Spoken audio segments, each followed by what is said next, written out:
Good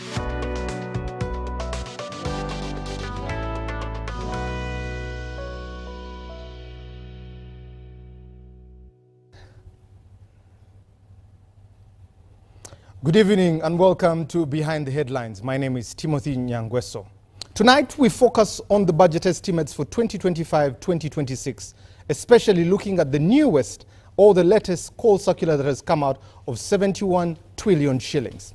Can we as a country live within our means? When you hear things like 18.1 trillion shillings, that is in domestic arrears, or you talk about 16.4 of unused loans. And we as Ugandans are asking ourselves, they keep telling us about economic growth. How much of this economic growth can reach the pockets of any ordinary Ugandan? But also, when we focus on this, by this time, the budget should have left the Ministry of Finance and been on the floor of Parliament. The question is, why hasn't it happened? Or should we expect a corrigenda that will take this even further to the sky? How much of that is going to be squeezed from your pocket to be able to meet the taxes within that bracket? 71 trillion is the discussion. URA is expected to be carrying about 36 trillion shillings of that money. We've come from 57 to 66 to 71. How further up can we go? And how far is the ceiling before we break it? Let me get to the panel that is with me this evening. On my immediate left, Professor Sarah Sali, the director at the Institute of Gender and Social Development Studies at Makerere University, is with us this evening. Good evening, Professor. Good evening, Timothy, and good evening, viewers. Next to Professor is Dr. Fred Muhumza, the director at the Economic Forum at the Uganda University Business School. Good evening, Doctor, and it's good to have you. It's Makerere University Business School. Makerere University Business School. From my boss. Good evening, our listeners. Doctor, it's good to have you. It's a pleasure really to be back here. It's been a while. Yes, it's been a while. I've been in the trenches and avoiding the water floods in Kampala. We shall get to that one in a short while. Next to him is Honorable Mwanga Chivumbi, Member of Parliament representing the people of Butambala, and also the chairperson of the Buganda Caucus, also the chairperson of PAC, and Deputy President, Buganda Region. Sorry. How do they all fit on your shoulder, Honorable? That's why I'm getting great. Good evening, Honorable, and it's good to have you. Good evening to have you here and to be here. It's been a long time. Yes. Especially with the minister who has the pass. To tell us exactly what is going to happen. Yes. Okay. I'm more than excited. But he didn't come with the briefcase today, he just came. Don't worry. Don't worry. Real money is not in the briefcase. Next to Honorable Mwanga Chivumbi is Julius Mukunda, the Executive Director at CS-BAG. Good evening, Julius, and it's good to have you. Good evening, Timothy. A pleasure being here. Thank you for gracing us. Lastly but not least, the Honorable Minister Henry Musasizi, the Minister in charge of State for Finance and General Duties. Good evening, Honorable Minister, and it's good to have you. Good evening, Timothy, and I want to greet all the viewers and people who are following on various social media platforms. You should have also said that I'm the chairman NRM in Rwanda, because Chivumbi is saying is all that. Hey. I also do some work in the NRM. As the chairman? Yes. Of the NRM in my district. In your district? Yes, okay. Rwanda. We'll make sure the next time we have you, we're introducing the chairman part there. Yes. You can be part of the show. Go to our social media handle, our X platform there, hashtag UBC Behind the Headlines. We're streaming live on the space. Drop your comment there. Or the number 0709 60 25 92. Text and WhatsApp. We'll be getting to that in a short while. But also YouTube, we're there live. Let's get into the questions and the answers here. The first call circular came in September, came to 57 trillion shillings. The next one came around January of this year, came to 66 trillion shillings. The most recent is 71 trillion shillings. URA is expected to collect, first it was expected to collect 33, it moved to 35, now it's at 36 trillion shillings. But in all that, there's also money to pay to get shares and all these questions that are surrounding that. And it's befitting that I start with the Honorable Minister. Honorable Minister, please what justification makes these increments?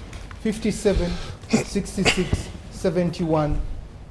What is the rationale behind increments that we do not understand? Explain them to us. Thank you very much, Timothy.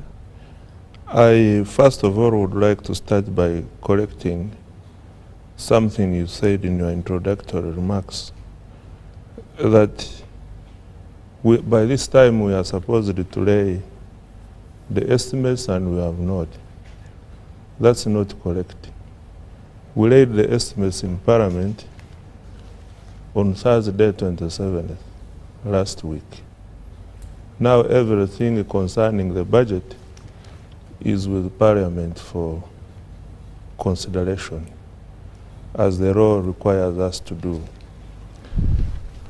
But that aside, I also note that there are things you need to understand better for the interest of the public. So, and let me give you the background for this case. Our budget cycle is a process that takes about 9 months. We normally start in September by informing the country about the strategy for the next financial year. Like this year on September 15th, we issued the first budget call circular after laying out this budget strategy to the country.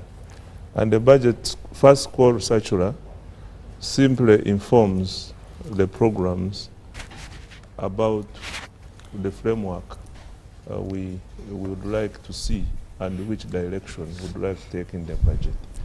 Now, all that process leads to the budget framework paper, which we normally present in Parliament by 31st of December. Parliament considers the budget framework paper, and by end of January, actually by 1st of February, they are supposed to have considered the budget framework paper and made their recommendations, which they did. And after that, we take into account their recommendations and the recommendations of other stakeholders, and we issue what we call the second budget call circular. This budget call circular informs the entities about the ceilings to use for ministerial policy statement purposes. And after that, we follow with the estimates which we presented on 27th. The law requires that we should present by 1st of April, and then by 31st of May, we expect Parliament to have passed the appropriations bill. And this is the end of the budget cycle process. So where are we now and why have the numbers kept changing? At the budget framework paper stage, you have the preliminary resource envelope, which appears in the medium-term expenditure framework. And this is the 57 trillion which you are talking about. Now, at second BCC, this is where we begin starting to be realistic. Because here we are taking recommendations of Parliament and other stakeholders. Now, at second BCC, our resource envelope was 66.6 trillion. And the question which has been there, and which I need to explain, is why has this resource envelope moved from 66.6 trillion to now 71.9 trillion. There are basically good reasons why we are moving the resource envelope. And one of the key drivers is the payment for arrears. In the estimates, we have proposed to increase the provision for arrears from 200 billion to 1.4 trillion. So in other words, we are increasing arrears by 1.2 trillion. We are also providing for the ATMs. The ATMs are being enhanced by 727 billion. I can give details much later about where this provision is going. Also in the area of infrastructure, especially roads and electricity, we are proposing an increase of 530 billion. In human capital development, this is where we have water, education, health, and social protection. We are proposing to increase it by 479. I am sure you know this is an election year, and there will be spending on the electoral roadmap and additional spending on security, and therefore we are providing an additional 688 billion to take care of these. And also we have other general government commitments which are taking it close to 450 billion. So this accounts for the movement from 66 to now 71 trillion. You can see the reasons. And we're going to stay at the 66 and 71. 66 and 71. That's where we're going to stay. Yes. But Honorable Minister, you are telling us you didn't foresee these things. They were not avoidable, first and foremost. Secondly, how are you graciously dodging Lubowa Hospital, ROCO shares that you spoke about, and also are not talking about the Congo compensation, and you're still putting a road in Congo? I think it's good Chivumbi is here. I am noticing some gap, but as we progress, we shall get there. By asking that, you mean these are unavoidable and foreseeable? The budget is a consultative process. At this stage, we are not looking at the unforeseen and unavoidable. We are looking at what we can do to make people of Uganda get the services they need. You will also realize that out of this 1.9 trillion, only 43 trillion is going to give the services to the people of Uganda.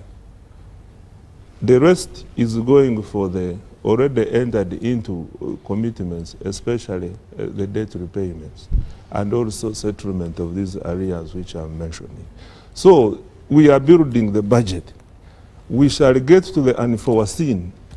I can answer this question in July or August, but I think it is better that I have been able to see it now, because these are things which have largely been appearing in the supplementary, the unforeseen, which you are asking about. But now we are trying to provide for them, so that we are not, we are able to give the budget that is realistic and reflects the expectations of our country. Interesting, you use the word realistic. My last question to you before I get to Julius. What informs this resource envelope? Because you seem to come from measuring expenditure rather than thinking about your revenues. What projections are you using, expenditure or revenues? What informs this budget? So what informs the resource envelope? The total resource envelope for this year is 71.9. And how is it broken down? It is broken down as follows. Number one, Minister, the question I'm asking is, yes, if Honorable Chivumbi has 100,000 and he wants to buy a shirt of 1 million shillings, is it going to come from expenditure or the resource he has? What I'm asking is, Uganda Revenue Authority is collecting 36 trillion, that you've given it as a target. Yes. You are coming from expenditure as a ministry. What we have to spend to get more shares, what we have to spend, what informs this resource envelope? Where is your rationality of making this resource envelope? No, what informs the resource envelope? One is what we have just talked about, our expected tax revenue of 36 trillion. We also we plan to borrow. Domestically, we plan to borrow 11.4 trillion from the domestic market. We also plan to roll over our debt of 10 trillion. We also expect budget support of 1.4 trillion and project support, the borrowing from the external for the projects. We hear us talk about load this, load that, electricity line, this, that.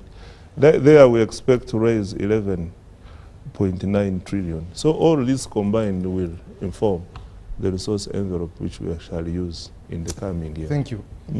Julius, let me come to you. 16.4 trillion unutilized loans, 18.1 trillion domestic arrears. If anything is to go by the report of Uganda Debt Network, 107 trillion in debt. And now the minister is telling us 71 trillion as a budget. Isn't this just a wish list? Okay, I think there is one fundamental area probably where we need to Ugandans to understand that among the principles of good budgeting is predictability. That as a government you need to be able to say, that's why we have MTF for the next 5 years. You know, this is how much we intend to spend. Why? Because you help people who want to benefit from the budget plan. You bring investor confidence around it. People who are districts or anybody who want to implement service delivery, they know how much they are likely to get at the end of the next financial years. So it's very important, and also it promotes fiscal discipline, so that you don't sign checks on any wish list that comes along. But also is when you begin to shift figures in a very short time, and I think, and I'm glad the minister mentioned it, it took 9 years to plan for the budget. 9 months. 9 months, yes, to plan for the budget, and which all we gladly participated in.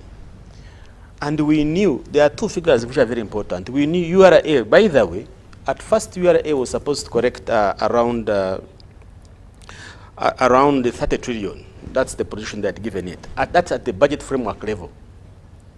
But between January and Feb, it was revised to 33.5 trillion Ugandan shillings. Now, you want to ask yourself, if you are really a very good forecaster, if you have a very good forecasting model, how could you have missed almost 3 trillion of revenue collection from your forecasting? There is only one way that that would happen, probably that there is a very new revenue generation source that has appeared somewhere, which you had not put in your forecasting model, and now it has come and then you put it there. So it throws in the question of whether actually you are very realistic in terms of whether you are able to collect the 33 trillion that we are talking about. Because in 1 month, you are able to realize that one. So the confidence in numbers begins to weaken. So when you come to the expenditure side now, and I think that's where the whole monster is. You start with the 57 at the budget framework level, and you go to 66 at the second budget called Sakira. And I was here with you, I told you that the 57 is going to change. We are now at 71. And I'm very pretty sure, Minister, there are certain things you haven't considered. A corrigenda is likely to come. I would not be surprised that our budget is likely to hit to 80 trillion mark. No. Why? Because the way numbers come is that they are not sort of like planned. Because when you look at what we have included in the 66, for example, domestic arrears, Why now? Why now? What has made us realize that we need to pay domestic arrears? That previously, all these years, the 200 billion have been putting there. We had not thought about that. It could be because CS Bank put 200 billion at 54 years. So why now? So I'm not seeing any convincing reason really that we have woken up today and said, oh, we need to pay domestic arrears. So there must be something fundamental that we haven't understood. But the other important element I think Timothy, Ugandans don't understand is that where is this money coming from? And that's the biggest scare that some of us will have. That we are at 66 and we are, at 71 and we're heading above.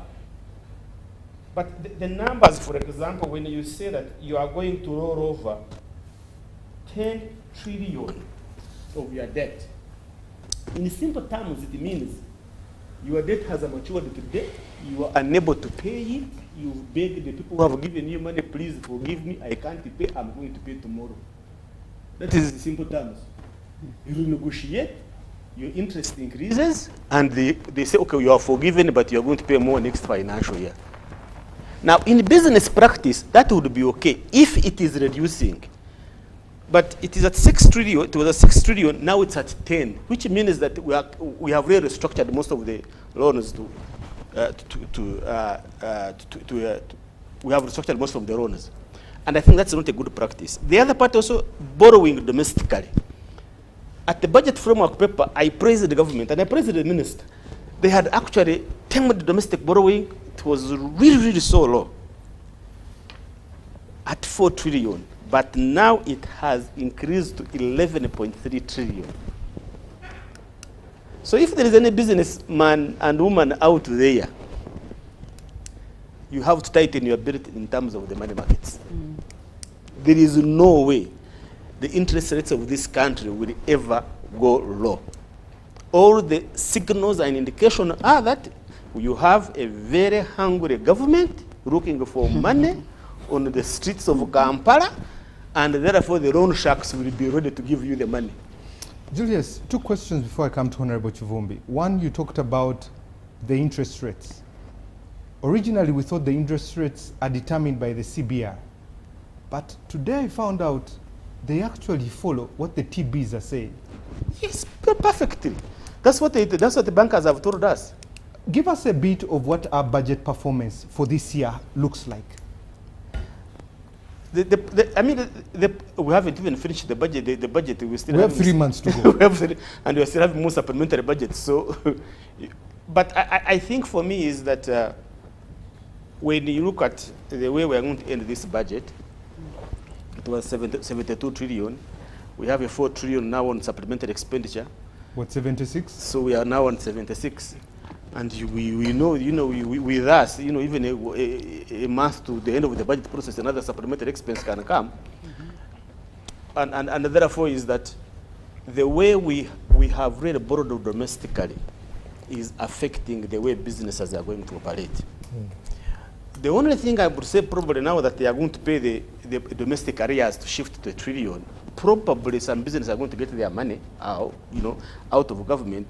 We are yet to see a list of those who are going to benefit because, again, you might find that the ordinary businessmen that have supplied government are likely not to get but a few important ones. So my last point really is that these numbers that we are throwing that are increasing incrementally, that is not the right thing to do. It is a sign of fiscal indiscipline. It is a sign of lack of proper planning. And really, to my friend, it's also about that our forecasting models really are going to be questioned because you just can't wake up morning and you put a number and say, we had forgotten this, we want to put it here now. If this budget has increased because we want to deal with supplementary expenditure, I would say thank you. But Timothy, between me and you, we know that the list of supplementary expenses is definitely never going to be exhausted. Come at the end of this financial year, a new supplementary expenditure will be able to come. Thank you. Honorable Mwanga Chivumbi, one of the reasons we like to have you around, especially in this season, is to bring it down to our understanding. When you hear these figures, I see you closing your eyes. I know we have been here to talk about domestic arrears. What do you make of these budget estimates that have been spoken? I must sound first a disclaimer. One, I'm no longer Shadow Minister for Finance. I used to be. So my ego eye no longer follows these figures. But I also lost interest because of lack of integrity of the whole process and the dishonesty that accompanies this process. But be as it may, as a concerned citizen, I keep still a close eye. Now, I'm a chairman PAC. And when I looked at them, I said, Honorable, my friend, they are clever by half. And I'll tell you why you are clever by half. Sorry, not you, the people doing the budget. I'm just into an audit process. The actual performance of two of the last year's budget, 23-24, was 47 trillion. Actual performance, actual. Yeah. That is the revenue total from domestic borrowing, what we are able from all our sources. We collected a paltry 47 trillion, 0.1 to be exact. And why I will straight knock out why they are now raising a domestic area. In that financial year, we've been doing, when we audited them, they had an actual expenditure of 48.5.6. That means they spent 1.5 trillion, which they never collected. And rules don't permit me to review our investigation, but be as it may, they did an overdraft of 1.5 trillion. So they used the money for this financial year to finance last financial year. That's why they are now putting this 1 trillion, 0.5 extra in the domestic area to cover up what we discovered. And that is really terrible. And I know that's why I said that when I saw that figure, I know why it is there.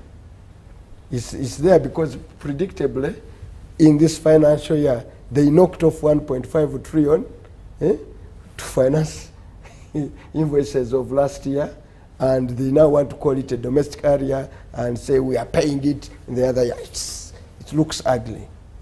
Now, when you look at the resource envelope, these things should interest you. By last financial year's audit, they are BOU reimbursable stood at 9.1 trillion. 9.1 trillion were the amount of money which Bank of Uganda cleared on our behalf with our lenders, and they failed to pay. Now, for the uninitiated ones, they gave Bank of Uganda a bond. That's why you now see 400 and something billion to Bank of Uganda to pay off 7.7, they amortized it, to pay off 7.7 trillion. The net effect of it is that reimbursable by the end of the instrument will raise to 13 trillion. In the same financial year, last financial year, and mark these figures, they did a bond switch. I don't know whether you know a bond switch. Yeah. They did a bond switch of 685 billion. Interest on that bond switch over the instrument period is 1.3 trillion. These are audited reports. These are figures in the Auditor General's report. Now come to this current year's budget. The crisis you have at the country is that you have two budgets.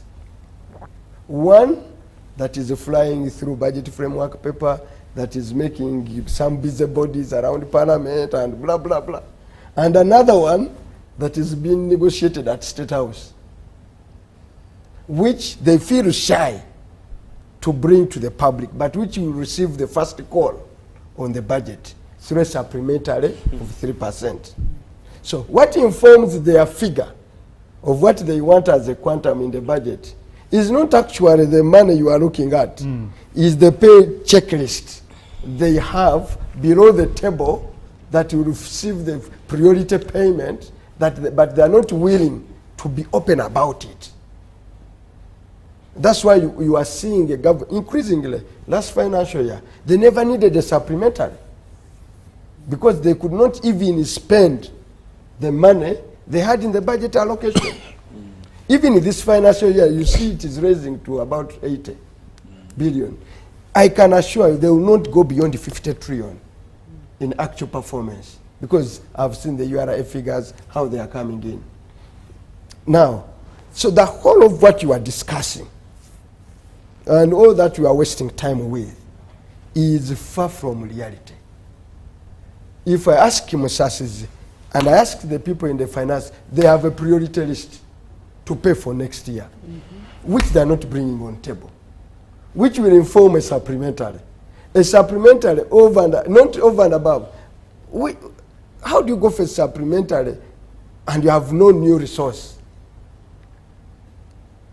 where you are going to draw money from? So that's why they say the lack of integrity of this budget process, because they want to pay money for WOA, for ATIAC, for dye pharmacy, for whoever, they can't go it through the budget. They don't want to go through a budget framework paper so that you can scrutinize it, its integrity, and so, but they will still pay.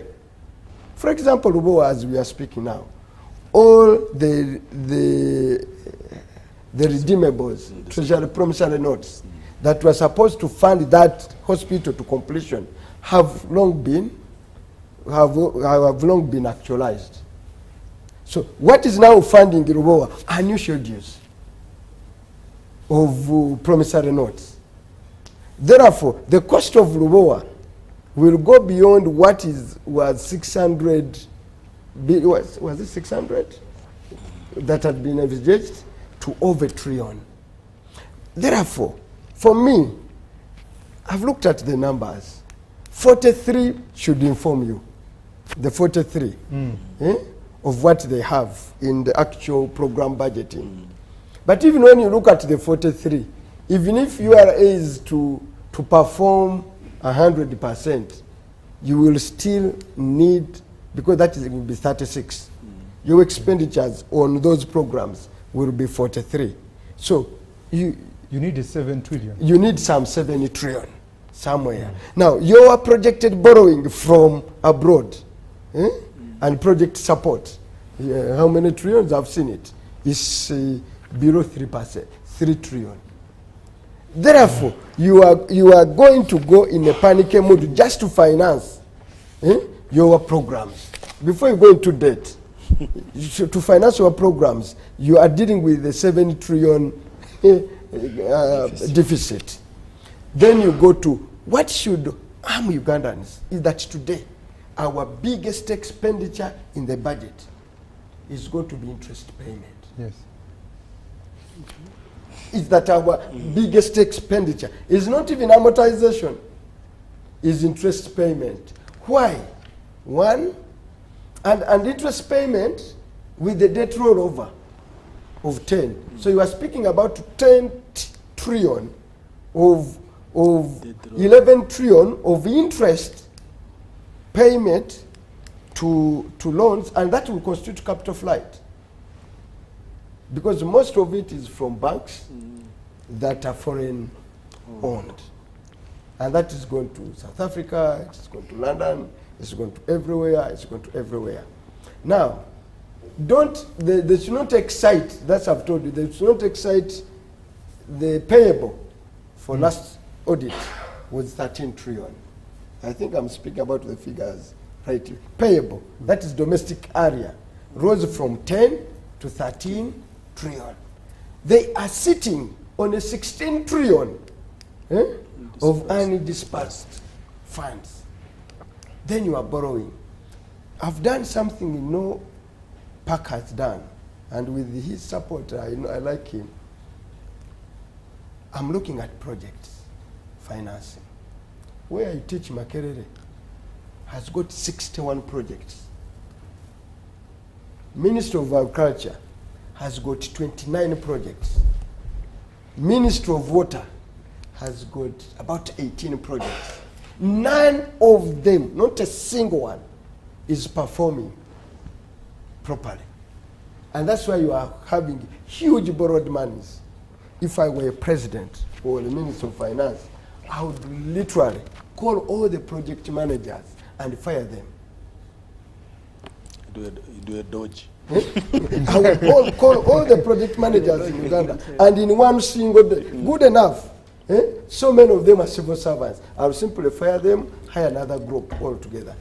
Therefore, this budget you are spending our good hours discussing these figures, they are unrealistic, they are not real, it's not the real budget. Let him be honest and tell us what is on the checklist of what we inform a supplementary. Because they already know. He will not tell you. And for me, that's actually, last year it was 6 trillion. Last year it was 6 trillion. What informed you to have 71 trillion is that the numbers that will eventually generate 6 trillion. And it was a contentious figure. This year I have not put my ears on the ground very well. Maybe I'll ask Honorable Semuju to get to a number and know what is on your checklist. It's likely to be with the campaign financing and with the war in Congo and Sudan. My friend, this economy you see here is headed for harder times. Dr. Mumza, a gloomy picture that Honorable Chivumbi paints. What does 71 trillion mean for us as a country, but also what does it mean for an ordinary Uganda? Well, I think I wouldn't call it a gloomy picture. It's the reality that you have. So do you have 71 with other figures going to come in? And I think that's where you were coming from, to say by 1st of April, legal and official, the figures should be with him, Parliament, with no expectation. But over time, we have seen that corrigenders keep coming in. So I would say both you and the minister are right. The minister laid it on 27th. Yes. But you're also right to say new figures are going to continue coming in. So Honorable Chivumbi here is at a loss. Where do I begin? He's already telling you, he knows there are other things that are out there. So in that state, I don't even want to discuss a 71. Because when it came to 56, 66, we all said, like Julius has indicated, these figures are going to go up. So even 71 is likely to go up. But even what is in the 71? 10 is debt rollover. That is really balancing the books. There is no money on it. You are rolling over and say, Timothy, I was supposed to pay you today. Let's assume I have paid you and you have given it back to me. So now I will pay you for another 5 years when this matures. But as in your 71. But when you keep it there, as he said, if you have not amortized it, it feeds into interest. Because interest will not stop until you pay that principal. So keeping rolling over principal is building into your interest. So another 10 or 11 is going to be interest. As we say, you are simply managing, balancing the boat. You haven't put meat on this side which people eat. You're only putting weighing scales on the other side which people don't eat. So there is a whole 20 within there that is not going to speak to our needs of the day. So where is a budget that we should be discussing? You reach a point and say a budget is not supposed to be an operational matter. It's a strategic matter. That's why we call it planning and budgeting. Now, the moment you begin to balance the budget, we need money for Karuma, add it in. We need money to pay this, add it in. You lose gradually the strategic focus of that budget. And For me now, you begin to wonder, because the budget is supposed to be annual, but incremental, speaking to your long-term objective as a country. Where do I want to go? Any government deficit, and Trump is fighting this and thinking tariffs will bring back the trade balance that America is suffering. Economic principles that actually informed and models that informed the structural adjustment program were tailored on this. That if government borrows heavily, you begin to drive an economy out of producing what you can export or substituting what you can import. The economy moves all its resources to meet these needs of government. Politics, so the price of those things will go up. The price of primary and secondary education will go up because you can't import those. Now, whatever else you can import, the economy will allow you to import it, especially when you have a strong currency, which of course in Uganda we do. Now, in the 80s, we used to fix the currency and it was overvalued. That's why they said liberalize the exchange rate, let it go up so that you remove that distortion in the market. We are back to those levels. That the government debt should not be just seen as we are balancing the costs with revenues. You have signals you are putting into the economy causing a structural distortion. That your economy will begin to import, and it is happening, onions, carrots, and tomatoes. The Ugandans have money to produce these things. But they will say, no, let me put my money in apartments because those we can't import. Anything we can import, what we call a tradable, we shall import it. So this country is importing maize. I was with manufacturers 3 weeks ago. Yeah. They are importing maize from Zambia because there is no Ugandan going to put their money into producing maize to a level that I need if I get a tender with World Food Program. The maize here is not of good quality because the people producing it are small scale. PDM fellows who will get a cob of maize here and another cob of... So what brand is that? Is it longer 10, longer 2? Me, I want a certain brand. As we always tell people, KFC is not chicken, it's KFC. Because regardless of where you go abroad, KFC will be KFC. But now here I can't even find a grain of maize or beans to say this is this brand. Now if I get a contractor who needs me to deliver certain quality of a basic, which is supposed to be produced by a commercial farmer who minds about quality and standards, how has the money to enforce it? That one is not in Uganda. Now you again come up and say, commercial farmers can borrow free, can borrow, then government will pay their interest. You have not defined who a commercial farmer is. One with 1,000 chicken, one with 2,000, or one with 20,000. But also remember me as a banker, and I've sat on boards of banks. I'm not going, with government arrears of 13.7 trillion, I will know that this promise to pay the bank interest is not going to be paid. So I will not even commit my principal because you government, you are waiting for commercial farmers to borrow and you pay interest. What happens to my principal when this commercial farmer collapses? Now these for me are the strategic issues that should be forming the budget rather than the numbers we are discussing.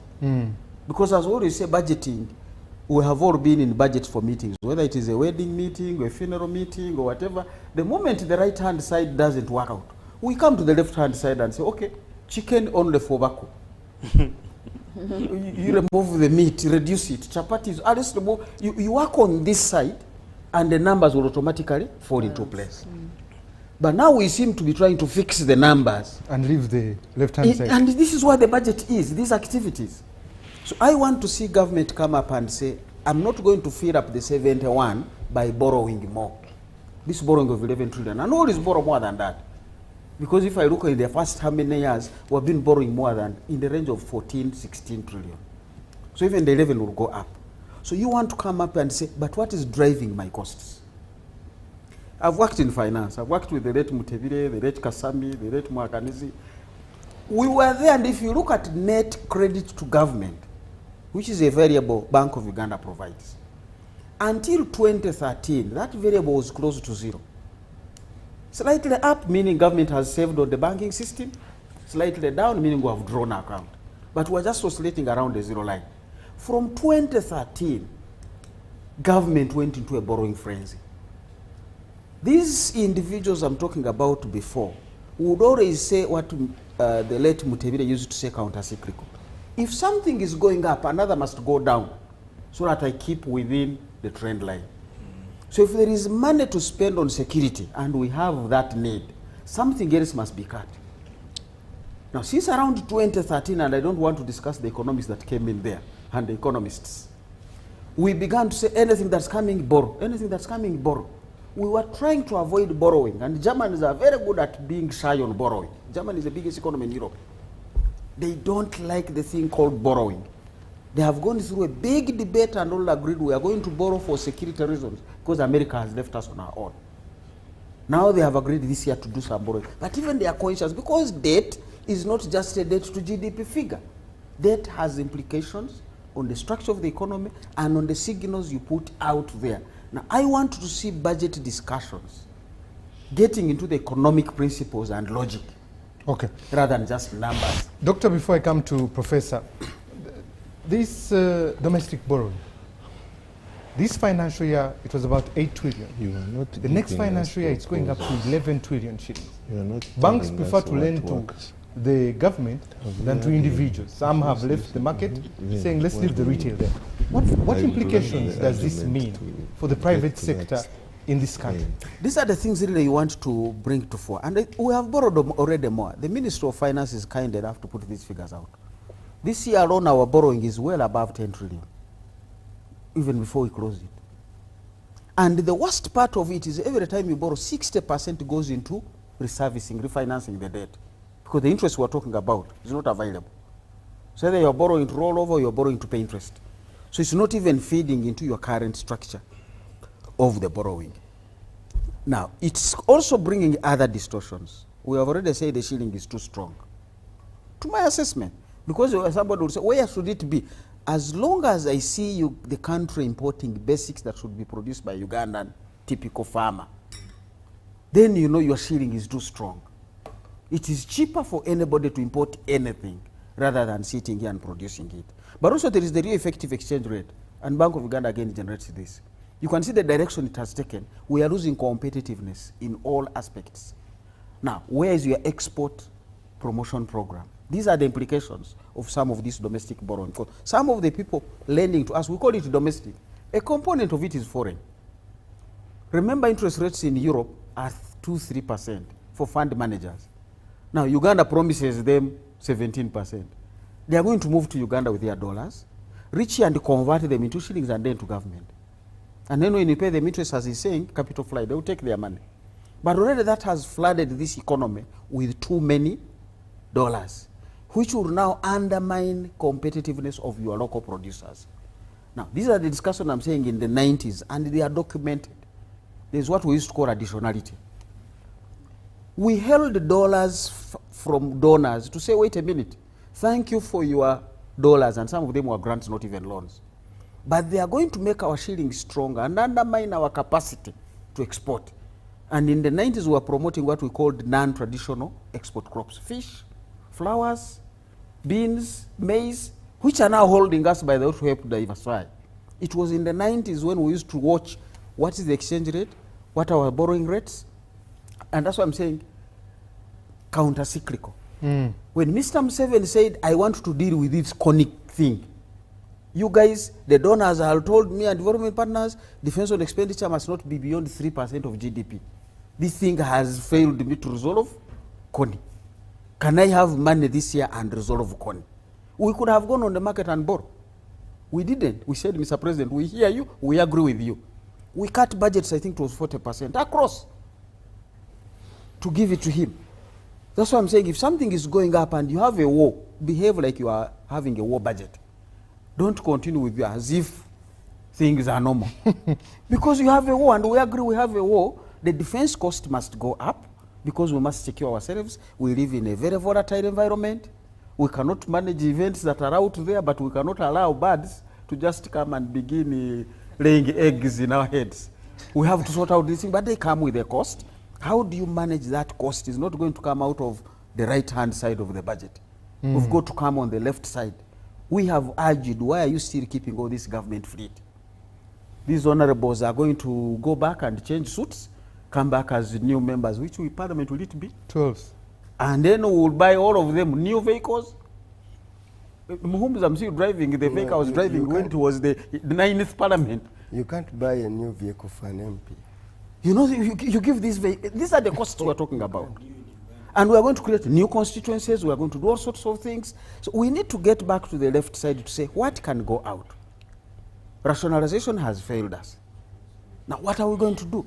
We have bridges, and for me, this is already at the ending point. Ultimately, the core things that develop an economy are not going to receive the right investments. Bridges and roads. And now we have introduced a problem to ourselves of UEDCL. UEDCL must be funded through the government budget. It's not going to be listed on the stock exchange where Umeme was looking for monies out there on the capital markets. This one is going to be on Honorable Musasizi. It has already been sitting on his desk anyway. So the energy sector is back. And it's a monster guzzler of resources. Now with the dynamics I see, any shortfall in investing in the energy sector is going to be catastrophic. Just like the roads are already haunting us. I can count how many big bridges. Engineers, when you talk with them quietly, they will tell you Karuma Bridge, thank God the Japanese are coming in, but it's going to take some time. Katonga has never been fixed. Sezibwa has not been fixed. These are major bridges, outlets, and inlets into the real core of this economy, which is the central area. Thank you.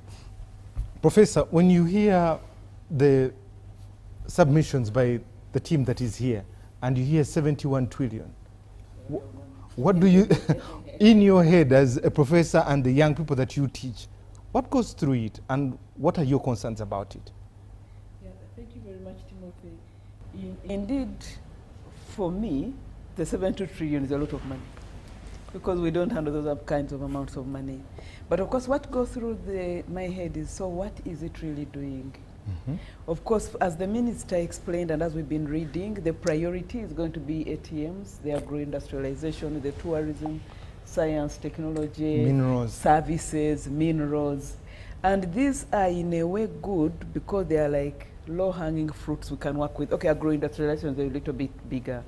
But if we can get the minerals out, oil and gas quickly, and these are processed, they could be like low-hanging fruits. Because you see, at the end of the day, when you hear this budget, people expect it to change in their lives. They expect it to change in their pockets. The younger people I teach will be looking for jobs. But the jobs they are looking for will not be readily available because of the things all of these economists have said. We are already in debts, whatever we are borrowing, we are also using debt servicing, and the domestic revenue is not sufficient, and also because we overtax, so the cycle continues. Because we keep having many people losing out, coming on board as entrepreneurs and leaving because they cannot sustain being there.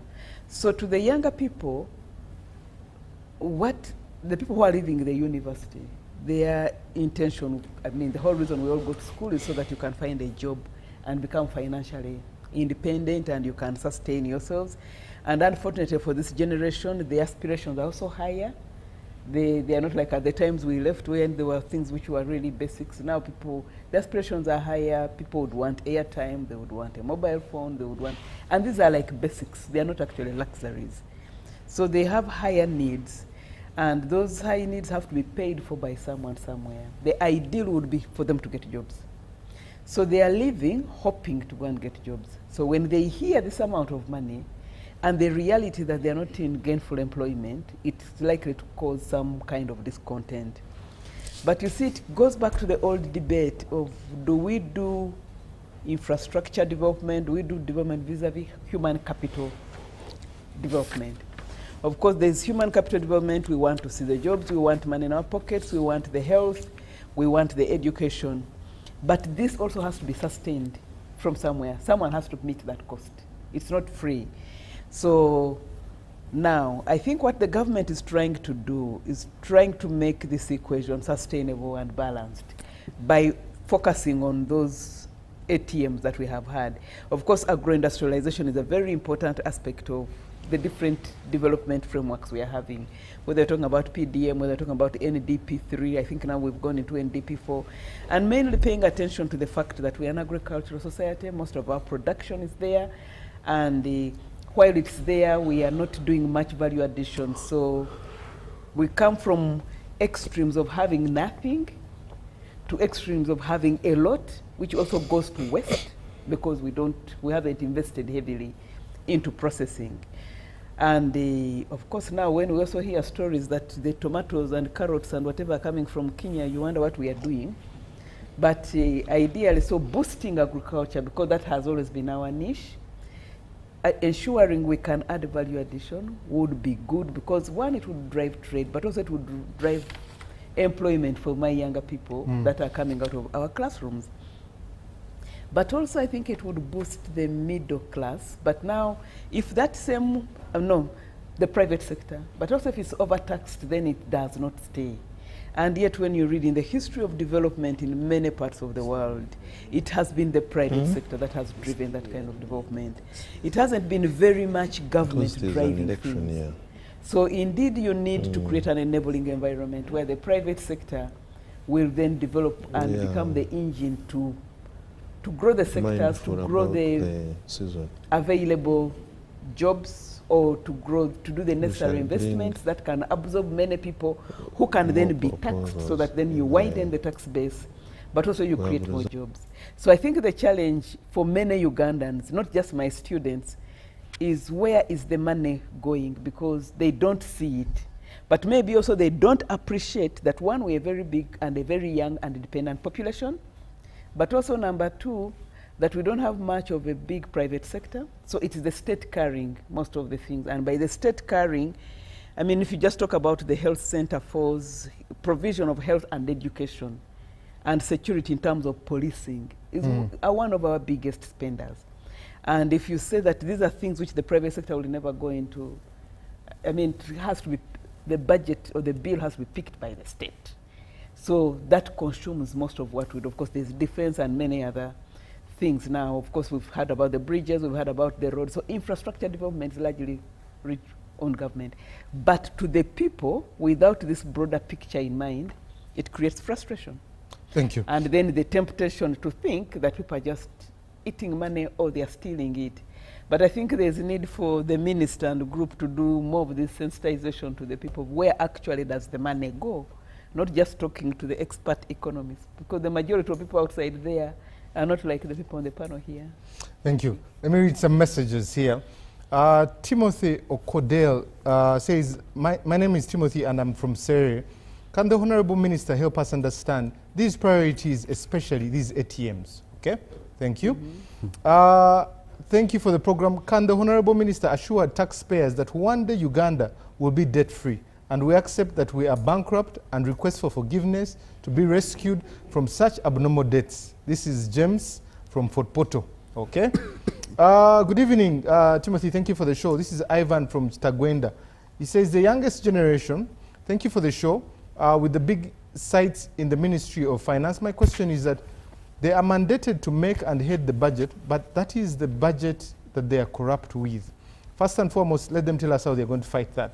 How are they going to curb issues such as corruption, budget raising, and then seem to intervene in the increasing corruption there? Okay, finally, before we take a break, this is quite lengthy. This is Nora from Noel from Ginger. I'm here so critical and listening to the officials that are breaking down the budget of 2025-2026. But the biggest problem we have in Uganda is appointing ministers anyhow without considering their professions.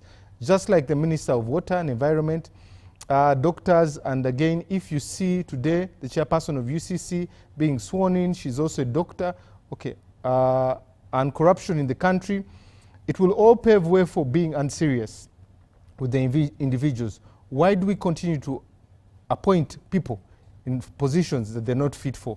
Because officials are seated in offices with no professions there to help them. That makes it blunt. Okay. There's a last one here for the minister. Tell that minister to give us part-time work at the Ministry of Finance. Apparently there was a document circulating yesterday for graduates coming out. I think it was April Fool's Day, I don't know, but it must have been there was a document from Ministry of Finance giving people jobs and saying first graduates come and be given work. Let's take a quick break. When we come back from this break, we'll be breaking down some of these essentials, especially from infrastructure, energy, and these ATMs. What does that mean for you and I? This and more after this break.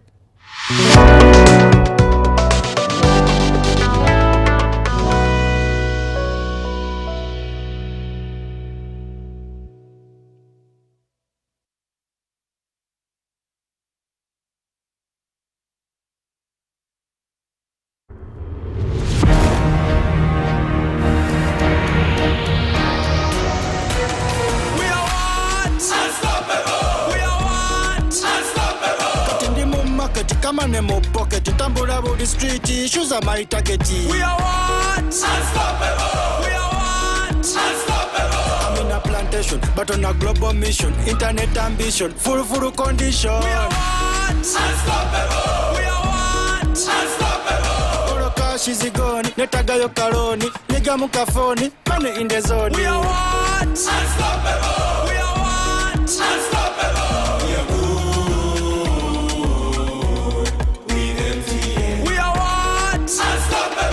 With you and MTN together, our ambition is unstoppable. We are what? Unstoppable! In a nation hungry for truth, a world where every story matters, there exists a beacon of trust and reliability. For decades, they've been our voice and our window to the world, holding the mirror of our history. With 4 TV stations and 11 radio channels spanning 27 languages, they stand as guardians of information, defenders of truth. With Mascari Heritage Advantage, they uphold every citizen's right to reliable and free information. Their archived stories shaped our past and illuminate our present. Yet now, as new challenges arise and the world evolves, their mission faces its greatest test yet. Be part of our journey and let's navigate the unknown, uncover the untold, and safeguard our future together. Tune into your public broadcaster, for it is the intersection of trust and truth. Because to UBC, your story, every story, and every voice matters. UBC, inspiring Uganda. The government's core mandate is to maintain law and order, safeguard citizens' rights, and provide essential public services. Remember, one of the pillars of a roadmap is innovation and entrepreneurship. There has been this question of how are you protecting our indigenous seed? It's going to be a tall project that answers somebody's question. For the past 20 weeks, the front bench has brought you insightful discussions on governance, security, healthcare, justice, and commerce. When you go through this complicated procedure, involve the lawyers, you bring the case against him, the judge will hear you out and pass judgment, and you're out of court in record time. We remain committed to keeping you informed and engaged on key national matters. So these are huge, these are powerful organizations which now Uganda chairs. Why don't you come together? If we haven't migrated to the e-card because of various reasons, including that not all the people of Uganda have smartphones. You can sit in your house, apply for a passport. If you have a Ugandan who has a successful logistics firm in the US, it means he can come to Uganda and do a lot more. Now airing every Monday at 8:30 p.m. with me, Jethro Kasaiji, your interface with the government only on your public broadcaster, UBC, inspiring Uganda.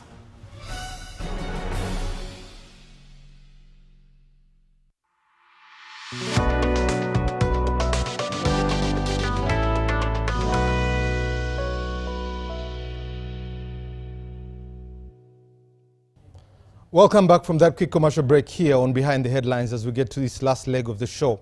We're discussing the budget estimates, especially the rise that has come through from 57 to 66, now to 71 trillion shillings there. We'll finish the overarching issue there. We want to look at these ATMs, look at our debt sustainability, but also go further to look at some of the proposals that the Ministry of Finance has made, like a 3-year exemption, the income tax amendment of 2025, 3-year exemption for you who wants to do a startup. You can be part of the show. Text us on 0709 60 25 92 or go to our YouTube channel. We're also streaming live on X. Get there and drop your comment. I'll be reading them even as we go on. In the studio, I'm joined by Professor Sarah Sali, Dr. Fred Muhumza, Honorable Mwanga Chivumbi. I'm joined by Julius Mukunda and the Honorable Minister Henry Musasizi. We're discussing everything the budget. Honorable Minister, I know you have some things to respond to. So, yes. Yes. I've worked out numbers, and I think the minister can help our viewers. That's why I came here, asked for you for the resource envelope. And Konda here helped me. From their figure. Which figure? From the resource envelope for this financial 71 trillion. They have 31 trillion for BOU funding on various programs. When you add the various programs, I'm just talking the column of BOU. The figures, the table you've given me, the column of GOU, Government of Uganda, from human capital development. GOU. What is GOU. Okay. Government of Uganda. Government of Uganda funding on various programs. How many programs across the board? All these programs. It is 31.47 trillion. That is money they are going to use to fund, but from our own government, because the foreign is 11.9 trillion. Leave that aside. Now, from our own sources, this is the money we need. We must pay our own. We have domestic interest of 11 trillion, 0.3. That's money we must find, our own money, and pay. 2, we have amortization. That's the principal payment of 5 trillion, because it's 4.9 something, or 5 trillion. We have domestic debt payment to government of Uganda of 500, when you round off, 500 billion. You have domestic areas of 1.4. That is from our own. When you add those figures, you have 49.7 trillion. Okay? Now, our revenue as a country, if we performed 100% by URA, now they have predicted 30 what? 36. 36. 33. Our local government, what they call appropriation in aid, which figure they've put down here, is 319. Yeah. So if you added to 36, you have almost 37. Now, but you have a budget of GOU funding. I've left out domestic rollover because that is money they are going to roll over. GOU, not BOU. GOU, Government of Uganda, GOU. Now, you have a budget of 47 trillion, okay? Now, when you add your total domestic revenue, you have 37. So you have a deficit of 10. Of 11. It's 49.7. Here you're talking about 37. 37. So actually it's more than 10. You have about 12. Yes. 12 trillion. Let him tell us. He's the Minister of Finance. Where is he going to get the money? He's going to borrow. Honorable Minister. No, he has already projected the borrowing. By the way, in the other borrowing area, the other borrowing of 11 trillion, he has even projected the domestic borrowing. So where is he going to get an extra 12 trillion to fund this budget? Honorable Minister, as you respond to that one, please add this one. 16.4 trillion of unutilized loans. Why? Where have we failed? Thank you very much.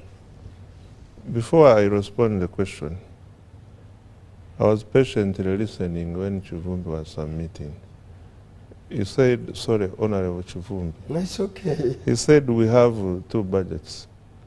The one we present to Parliament and the one we keep to ourselves. That's not correct. And that has never happened.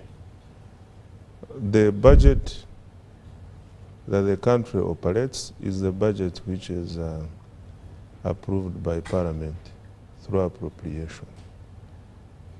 If we want to change the Appropriations Act, we do so by supplementary appropriations, which normally happens. And supplementaries are normal in budgeting because it is difficult to foresee and also to foresee all items, and also it is difficult to say, actually it is impossible to say that in the 12 months nothing will happen which was not planned for.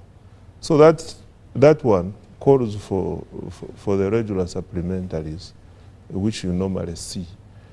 The Rubowa things we are talking about, in this budget for this year, this time everything is provided for. We have provided for Rubowa, we have provided for Roko, and we have provided for the Congo, which we are talking about. It is part of the estimates which we have given.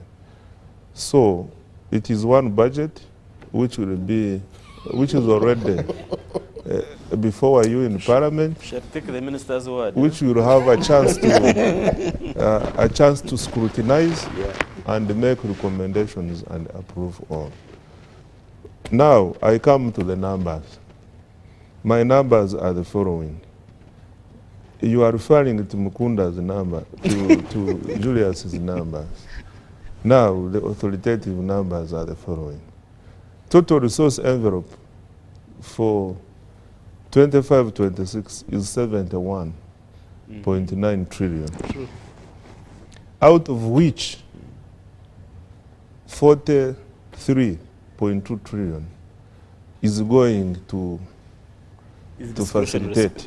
Discretionary spending. Is the one we are going to distribute.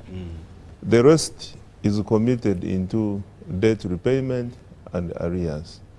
So out of the 43, 4.1 trillion is going for the ATMs, Professor. I am trying to answer the questions squarely, because Professor was asking where is the money going. Out of the 43. Out of the 43, the 44.1 trillion is going to the ATMs.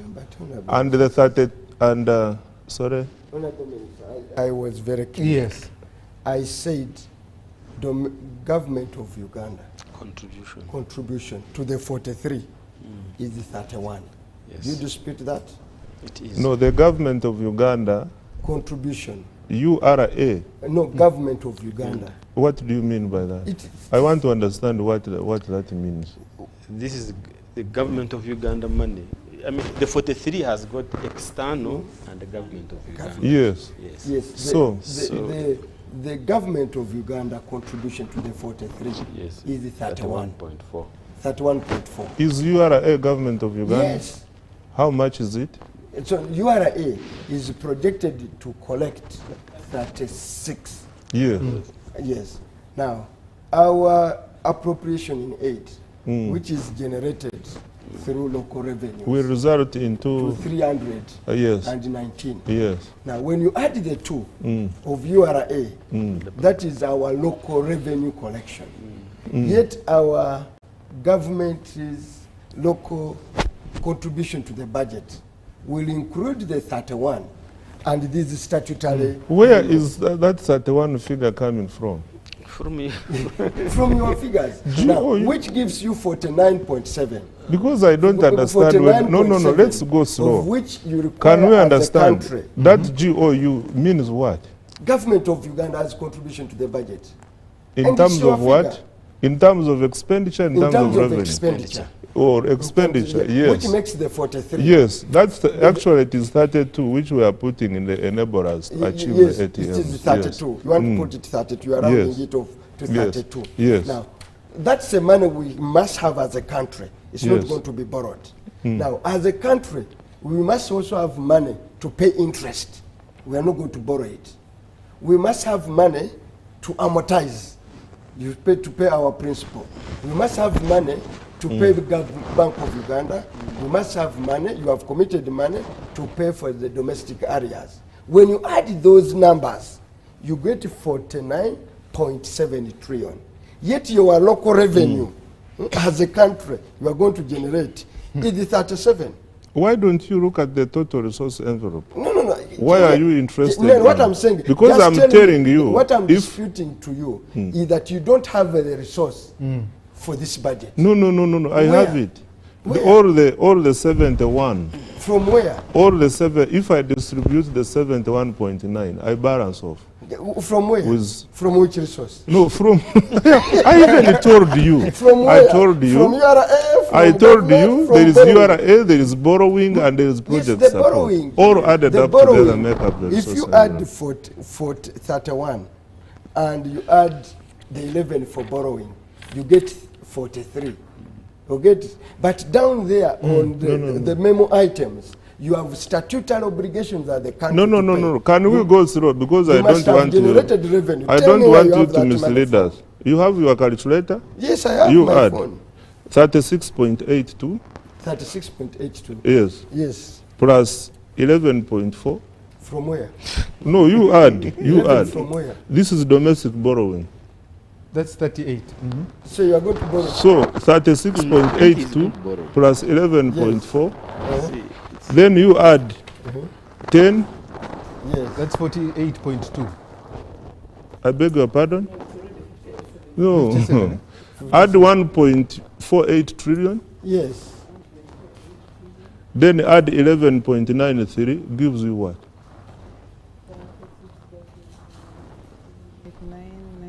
So you are going to go to the domestic market. 69 point. Yeah, you see. So approximately. You are going to go to the domestic. Exactly what you are saying. Yes. Exactly that's what I wanted. Yes. The Honorable Mohammed talked about it. Is that you are going to go to our domestic market and borrow 10 trillion. Yes. You are going to go to the domestic market and borrow 10 trillion. 11.3 trillion domestically. Yes. You must be mad. No. I can tell you. Honorable Minister, please please allow me to That's what I want to consider for the public to know that in this year's budget, they are going to go domestically. And that's why I raised this now. I've seen the 11. I wanted to come it from you, that you are going to go to our domestic, and that's why he talked about, Professor, that when you interrogate the efficacy of these numbers, it's absolutely bad economics. But you see, yes, Honorable Minister. I think, in our opinion, what we should be worried about is what this money is doing. Exactly. Where are we? Borrowing is okay. Governments borrow. Even we individually borrow, but also governments all over the world, even the ones you are proud of, have borrowed even more than us, yes, America inclusive.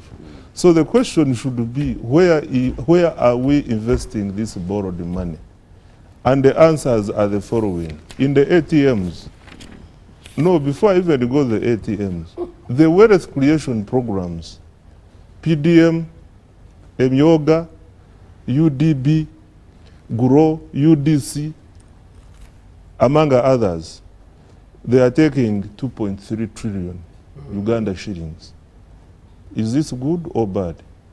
That's most of that is external borrowing? No, it's a combination. Okay, that's so now you go to other ATM areas. You have the first ATM is agro-industrialization. Exactly. We are investing there 1.72 trillion. Good or bad? Good. In tourism, especially in marketing, branding, this excludes the road infrastructure, network and others, 371 billion. Okay. In mineral development, we are investing there 957 billion. In science and technology and innovations, including ICT, we want to put there 537 billion. Now we come to other aspects of the budget. You have the defense and security. Is that a bad idea? Yes. It is taking, how much? it's taking 9.7. This program is taking 9.7 trillion. You have human capital. For instance, in health alone, 4.4 trillion. In education, 4.9 trillion. In the water, close to 350 billion. Yes. I can mention in infrastructure, let me end with infrastructure. The infrastructure budget on roads alone, 6.97 trillion. Electricity, close to 1 trillion. Industrial parks, 269 billion, among others. So, if we could ensure that these allocations go to these investments, what would we achieve? Our long-term objectives, job creation, household incomes, and other things. If these are achieved, we would be able to repay this debt and be able to continue growing our economy. So the borrowing, in my opinion, shouldn't be the problem. Yes. Because at the end of the day, you want to grow your tax base so that you are able to make your economy repay this loan. That is okay. Yes. That's okay. Yes. You see, borrowing is okay. And I agree with you. It is okay. And it's a question of what you are borrowing for. And I also agree with you on that. Thank you. But he's still going to answer the question. Because what we borrowed that we haven't What we spent. borrowed and we haven't used. Why? But the question now is, are we doing that currently? Is it are we borrowing? Because we know we are supposed to borrow for items that can bring returns. Yes. And items that can be able to pay for themselves. Now, it depends on a number of things. One is that, are you able to borrow for that project, finish it on time, and also on budget? That is when that project can be able to bring returns. So if you have a Busega-Mpinje Express Highway that was originally at 500 billion Ugandan shillings, it was supposed to have been finished three years ago. And now it is at 1.2 trillion at 40% performance. Is that a good loan or a bad loan? And thank you. Honorable Minister. And we have a huge portfolio of loans that are not functioning to that particular level. And I think, Minister, we need to address that. For me, in my view, that's where the problem is. And that's the question, Minister. You're borrowing 11.3 trillion in the next financial year. You already have 16.4 trillion of unutilized loans. And spending 78 billion on commitment fees.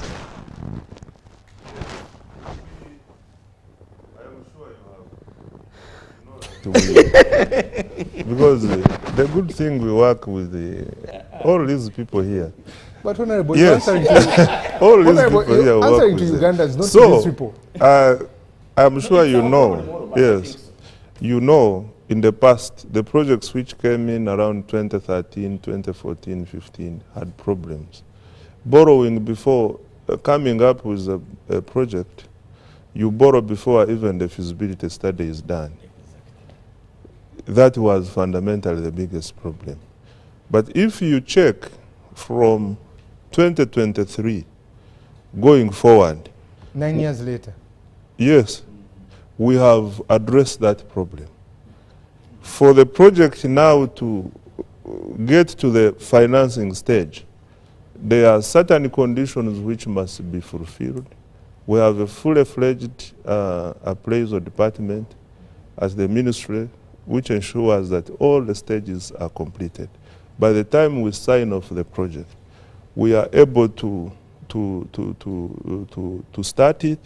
Even Parliament, by the way, now conditions us to prove the counterpart funding, which was also a problem. Feasibility, counterpart funding, and other things. So, what I want to assure the public is that going forward, there will be no project which is approved and funded and it does not start on time.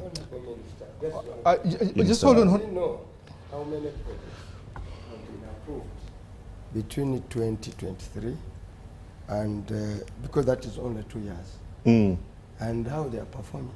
Have you looked at the audit? None is on course.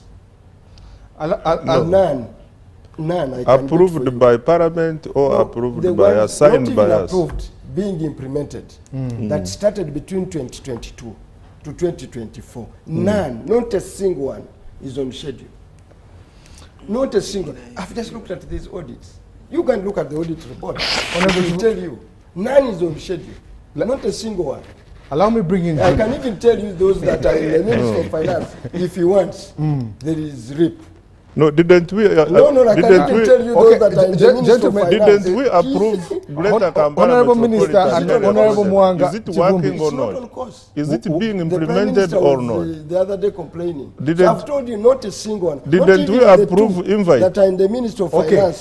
Didn't we approve RIP? Honorable Chifu, let me bring in Julius. Are they Julius, yes, no, they are not. Leave the gentleman here. I think the biggest concern for Ugandan is something you have mentioned. One, the MPG Busega Express that has come from $500 billion to 500 billion there to 1.2 in about 3-4 years. A report that CS-BAG produced on commitment fees in the last 5 years, about 769 billion there, were paying commitment fees for money that is there. Yes. How should the Ugandan have confidence in this government, especially when they look at numbers like that are so absurd? I think let's look at solutions. Let me look at solutions. I think the number one thing in this country that we need to do, he touched on it, bring all the project officers, because I think that's what we are missing, Honorable Minister. And I think for me the pressure should not be on the Ministry of Finance, because you don't have so many projects like even the other ministries. You cannot be an accounting officer managing a project that is behind the schedule for 10 years, and you are still withdrawing salary from government. So we are not disciplining people who are poor performers on these particular projects. That's number one. If we do that, and you bring me to manage that project, I make sure I perform. Number two is the right of way. Which now you can't put on the account on the I landed on a project manager in the Ministry of Finance, private sector, one individual running 4 projects. So you None need, of them is performing. You need to ensure that that doesn't happen. So the right of way is one of the biggest hindrances that is affecting project implementation in this country. The moment they hear that a road is passing here, all of us will begin to build our ramashako, the houses along the road. And when the valuer comes, you say no. You don't want this value, you want more than what they had valued that particular property. A case in example is the Chira Kasangat road. Today they are stuck simply because a decision has to be made whether you remove lifelink or VNI. Now that decision, and also there's a petrol station, they have refused the valuer's report. That decision should have taken place and the study of concept note that we are going to build this road and these properties are the ones to do, and you agree and you finish. But we are stuck because people have disagreed with the government. So right of way must be addressed.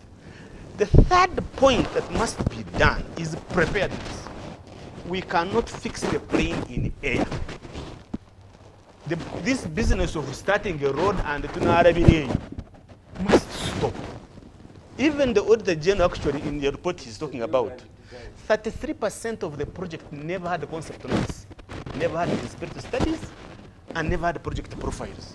Why? Because a project, and I think this project comes from these shifting numbers we're talking about. It is 57 billion, it comes 66, it comes 71. Simply because Kanungu International Airport was not put in the budget. So please drop there a number, give it a budget code, start implementing. And by the time you get on the floor, start implementing, the land is not there for you to fix it. So we need to ensure, like he said, any project that goes to integrated budget bank project must have been completed a full project cycle, so that we know we are going to start on time and also finish on time. Okay. So that we stop paying, we spent 73 billion Ugandan shillings on commitment fees. This is a fine you pay because you have not used the money you asked you borrowed. the 16 trillion you were talking about. That's the fine they give you.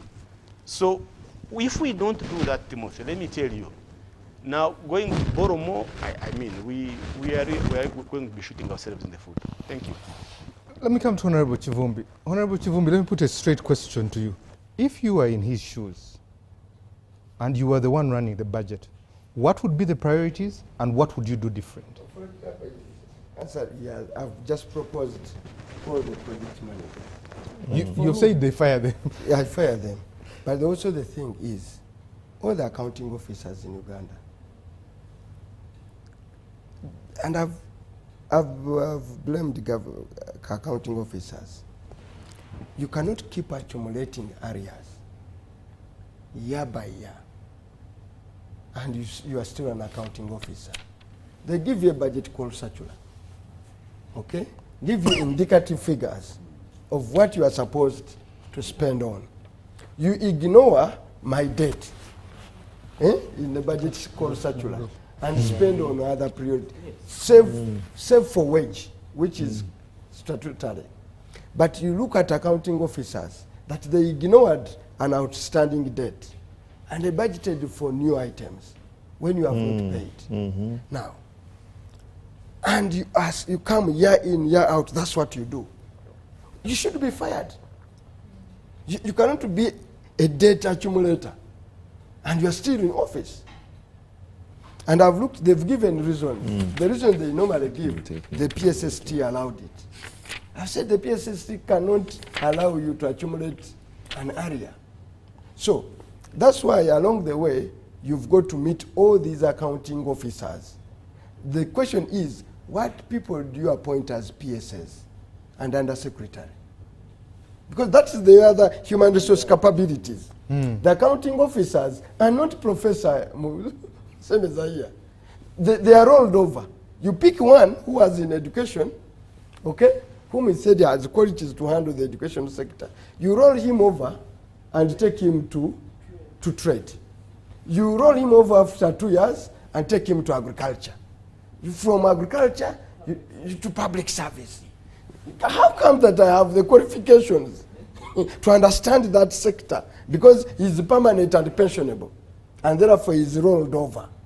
So you look at the accounting officers, the PSS, and especially because PSS sometimes are not accounting officers. Most of them are undersecretaries. Now, these undersecretaries are deployed by Minister of Finance. Most of them. Not so. Most of them are deployed by... Office of the President. No, the undersecretaries. The undersecretaries. They are the most accounting officers. Of what qualifications are they specific to that sector? Do you have the competency? Musa Sizia is the Minister of Finance. He's not only an accountant, not so, chartered accountant, but he had the background of chairing for a finance committee for 10 years. But then you post him to be in charge of agriculture. We really do a good job. So this is, so there is a problem with with accounting officers who are accumulating the 13 trillion areas. 13 trillion, imagine. This is, we are speaking about foreign debt payment. But these are people now who have supplied government, and government can't pay. So that's for me something I would like to do. The other thing that we want to do is what is the receivables of government. It doesn't feature in this space. And most of people don't understand what receivables of government are. When you land on a figure of 300 billion, you've talked about money I dispatched. In the Bank of Uganda, 300 billions are on the letters of credit. Some of them have been outstanding for 2 years. That means that was money government outright either gave you as an advance, an upfront on a project. You finished the financial year, you've not spent the money, you send it to Bank of Uganda, deposit it there on a rate of credit, and it's there for 2 years. I've looked for accounting officers that have accumulated letters of credit and made I'm going to make a stronger recommendation. Because this, you have the money to do work. 100, you know, you have money to do work. You can't perform And then you say, Bank of Uganda, keep that money. Then next year you come back for more. Keep. You come back for more. Keep. So you are speaking about undispatched. There are letters of credit in government receivables. And do you know the total? 7.7 trillion. Okay. Of that money that we have out there that is owed by government as a receivable by various 7.7 trillion of that money is out. For you are crying about the 16. There is a receivable. These accountants know what a receivable is. A receivable of 7.7 trillion out of government. So any agency that has a receivable, if I were a Minister of Finance, in one conference, you must give a good explanation. If you don't have it, you go. Honorable Chivumbi, your solution is to fire. No, not to fire. What other solutions? Retool. Retool. Don't say fire. I don't want to use the word firing. You've got to retool the human resource you have. Because the implementers of these projects are not computers. They are human people, human beings. They must be made to account. They must be made to what? He knows. When I shook up a little bit of the Auditor General's office, that's the chairman of PAC.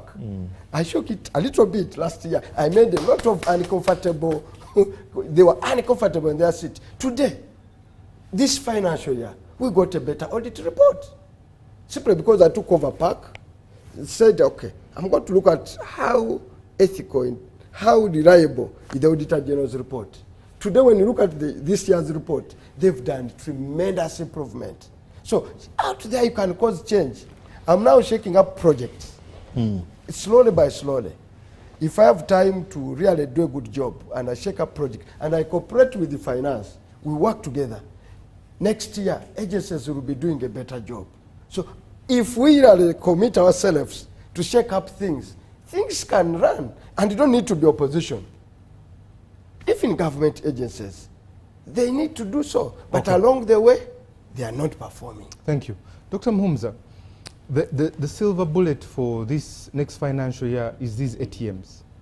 Agriculture, agro-industrialization, tourism, minerals, and sciences. When you look at these ATMs, we had PDM, we have had Youth Livelihood Fund, we also have GROW here. Where should our focus be? You already talked about tomatoes and carrots, where I was looking at some numbers in the Kenyan budget. And the advice was look at income creation, look at food security. Where should our focus be? Well, there is something that sitting at the feet of the wise, you learn a lot. The late Kasami, rest in peace, one time told us, go slow on borrowing, because you are going to wake up one day and you have no budget. It's like getting stuck in a traffic jam. A person who is stuck in a traffic jam, what should be their priority? Because you don't have a budget. Because even before you start, your budget is carved in for you. 8 trillion is going to get into salaries and wages. Until you fire those individuals, you must pay the 8 trillion. You have security, by the look of things, going to be 11 trillion. So you're already at 19 trillion of what you cannot even discuss. Now you have debt rollover and interest payments, another 20 trillion. So you're on 40 trillion, all are given. Statutory obligations, you haven't put them in. Amortization, debt you have to pay. The other day I really got annoyed, I don't want to use the words we use off air. To see a supplementary, including a component of paying IMF. Paying? The SDR, yes, the supplementary implemented in Parliament, has a component to pay a SDR, which we knew was coming because this SDR money came during COVID. And we got a period of 5 years, we knew it was coming. So you want to give a supplementary to pay the IMF? It shows you how tight that even when you know these are obligations, you literally are unable either to put them in and I don't know what. So I don't want even to think that the promise we make out there that this is what we are going to do, we will be able to do, because you have lost fiscal space, what we call degrees of freedom. Anybody who has done mathematics would know that, or statistics.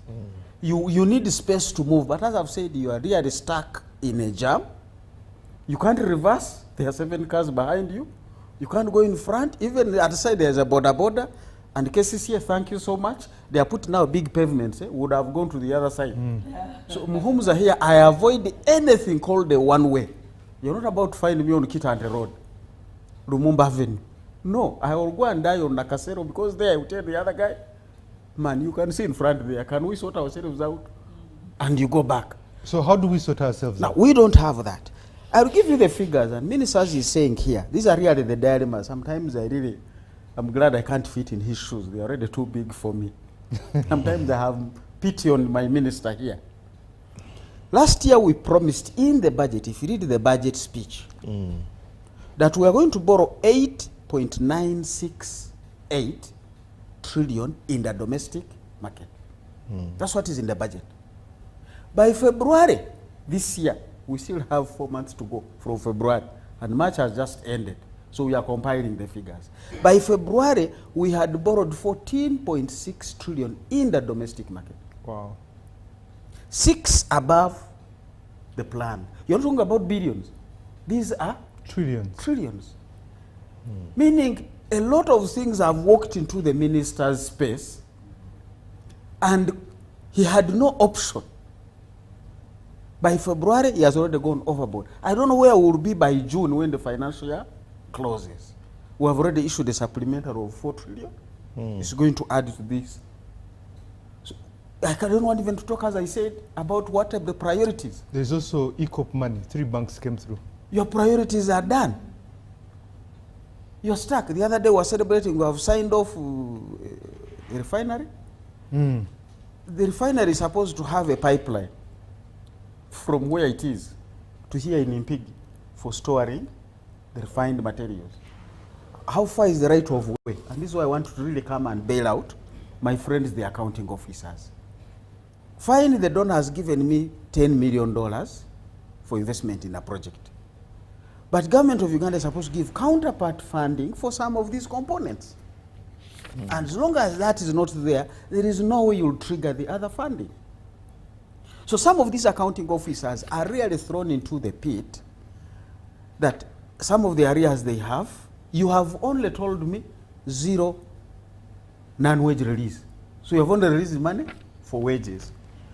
But I'm a person who is running Nagrik. I have live animals to feed. That's non-wage. I am Biabasaiz, I have prisons. The food for the prisoners, the money to bring them to court and back is non-wage. Thank God for him, usually they try to find something for him. But there are other accounting officers. So really before you judge an accounting officer for accumulating arrears, there are certain basic expenditures they must incur, and you have not given them the money, including rent, including some of their ministers have to travel abroad. The president is now doing PDM, and Honorable Musasizi will say the president is in Kigezi. I need to be there. Now, as an accounting officer, do I tell him, Minister, your fuel card can't be loaded? A car and a drive. So you still have to send, and it's only just the minister going. He has his car, he has his bodyguards, he has all sorts of individuals, and there are many other fellows. So until you get down to face the left-hand side column, you are not going to fix the right-hand side. And for that, you're only going to be singing. How much money have we put into the PDM? Why are we still importing onions? These are things we funded these subsistence people to produce so that they get some income. And they're telling me once we do this, people's incomes will go up, revenues will go up, we will pay back the debt. By the way, if we say the long term, 2025 was a long term 20 years ago. And here we are. When we were borrowing for Vision 2025, this was exactly the same statement we were making. Let's borrow, invest, the economy will grow, jobs will come out, we'll be able to pay the debt. I want somebody to go and pick up that document. Remember, Vision 2040, there was a Vision 2025, Ugandans forget so fast. Pick that document for which we borrowed massively to realize Vision 2025. Are we there? So the reality is, Sometimes I don't want to be in the minister's shoes. We sit in some meetings and I'm like, Minister, mine is to give advice. The reality is go and wrestle the bull yourself. Here. It is a sad story, but we can't stay there as we've said. For me, we have said we must take the draconian, tough decisions. Cut the government size. By default, the deficit will come down. You'll have less to borrow and many other things. But who is willing to do that? I don't see that person. 3 years ago, I was not a minister. 3 years ago, I was. No. At the end of last financial Maybe term, at the end of... I wrote a document. Yes, I remember your document. Yes, Go ahead. I proposed to government. One, don't even cut expenditure. Stay still on expenditure. And drive that to 4 years. Knock off this debt rollover. Because you could achieve it. Yeah. Because revenue was rising. Okay? URA revenue collections were rising. Said, don't even squeeze yourself unless for security and other critical needs of government. Just stay the budget as is. That was 4 years ago. And I'd predicted if you do so, in the 5th year, you have knocked off. I was aiming at knocking off this debt rollover. And can you? You get it. Then inflation came and raised the No, not inflation. Then we also proposed the 5 trillion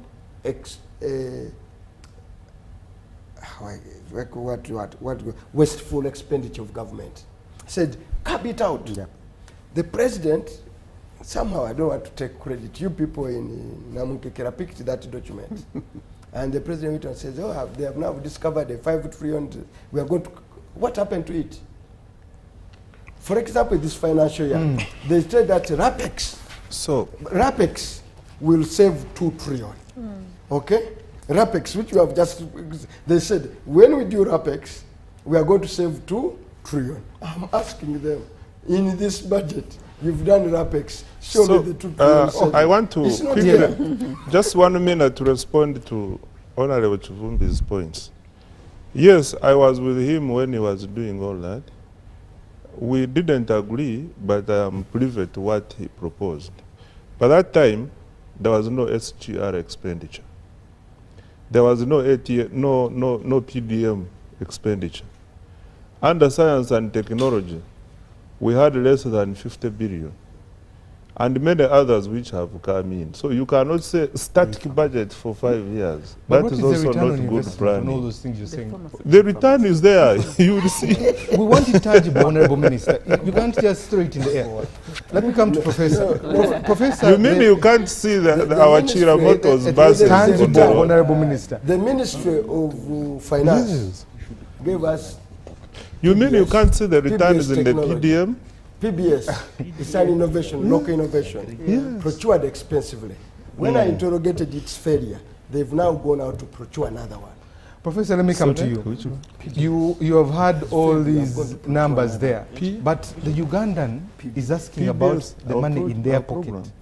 There is 71 trillion, there is a standard of living, there is incomes not rising, there is inflation. Those are things. How do we spur this economy for Ugandan to feel these 71 trillion? I think in their let's not, gentlemen, let's come back. Let's not give the false impression to the Ugandan. Ministers said I have 43 to distribute. Yes, that's what you should be talking about. The other one is balancing the boat. There is joblessness, like you already mentioned. 40,000 plus young people living, no jobs, 9,000 jobs available. These 43 that they have told us to work with, how do we spur this economy so that Ugandans begin to feel it in their pockets? Yeah, thank you, Timothy. I think the concern you raise are very valid. Of course, Ugandans tend not to feel it in their pockets. And also, that creates discontent. Like I said before, it creates discontent and it creates unhappiness. And so it points to a picture of perceived inequality. You know, it's one thing being in a setting where you're all poor, but it is also another thing being in a setting where others seem to be getting on and you're the only one who is stuck somewhere.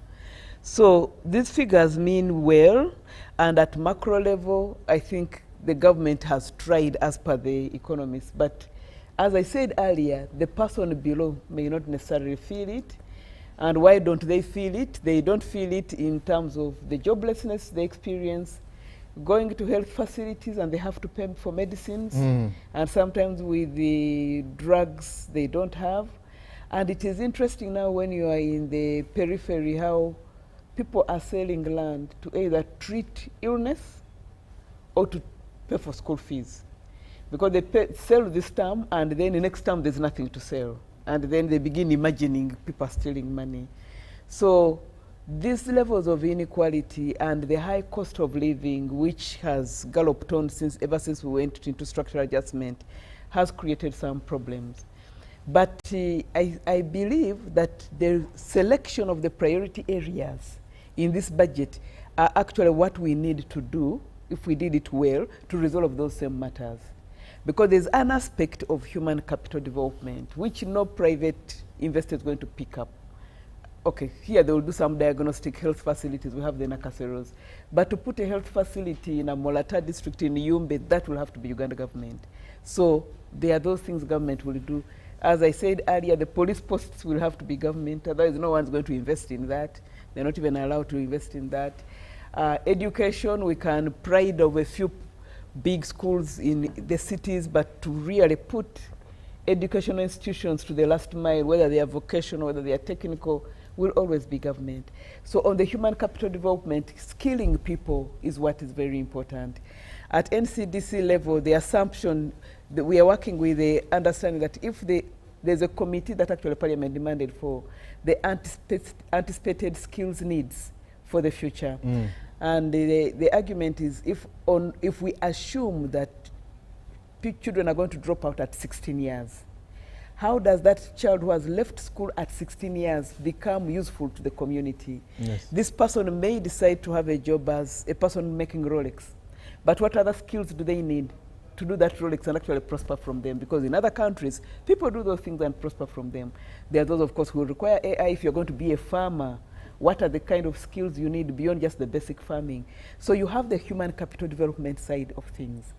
Then the other thing that government can do is what it has chosen to do on the infrastructure side, the agro-processing, because as I said earlier, most people are into that. But we are operating under full capacity because we are micro, so on small acreage, with no extension services, and all of those kinds of things. So an investment in that will help people to have productive yields, and maybe they will have a bigger output from which they can combine. I mean, like, coffee is not grown on large scale, but when coffee is put together collectively, we become very big exporters of coffee. And of course, the minerals that we have said. Someone talked about the oil refinery is going to be in Impigi, but the pipeline is not yet there. Where is it going to pass? So some of these low-hanging fruits have to be tapped in very well. And of course, the tourism is there. Of course, the challenge with the tourism, people will keep telling you, is the taxation and the fact that we don't have enough hotels to cater for them, enough good hotels to cater for them. So all of these form a particular ecosystem. So if government is to resolve the problems we are having in the society in terms of joblessness, mental health, because people are depressed, they are stressed, and all those kinds, is to select, to work on what they have selected, which I believe are what actually they need to focus on. And when they work on that, how do you then work on the entire ecosystem to make those things work? If you're going to do agro-processing in a community, where does it go from there? So you have to work on markets. But even that will become very useful if we activate Pillar 6 of the PDM, the Parish Management Information System. Because what do we have the information, the rightful information we need to work with? Or are we just speculating? Okay. And I know for PDM we have just focused on that pillar number 4, financial inclusion. We should remember that there are other things. So it's good that the A is coming on board, but also the M, the management information systems, or the information management system, needs to come on board, because if we don't plan with the right information, we shall miss the target. Thank you. Thank you. Let me read some messages that have come through. Good evening, Timothy. Where are we in Uganda now? we feel like we are gambling. My problem is seeing a ministry lying, yet everyone is seeing the collapsing Uganda, okay? Good evening, Timothy. I hear the panelists and the lack of integrity and transparency in the budgeting process. This is where corruption begins. Honestly, how will the government fight corruption in a country where corruption begins with its budgeting? This is Asha in Mbuya, okay?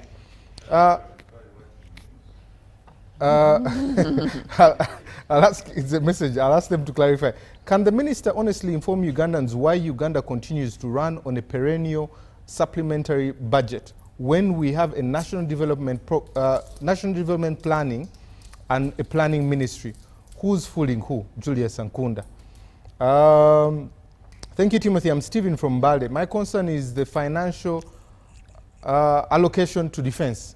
It's always too high, yet it is always allocated a lot of money. Why isn't health done the same? To sustain the ministry to continue the same year in, year out. Always facilities with health workers who don't attend, with big patients. The ratio of patient to medical officers is limited. Let's wait and see if medical workers are not going to strike. Civil servants will be right behind them.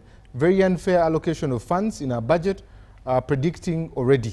Okay, thank you very much. This is JK from Wakiso. Thank you for the show. Honorable Chivumbi's debate makes a lot of sense. He should put some work, especially to help the government. Good evening. What the minister should take for tonight is reduce on the government side.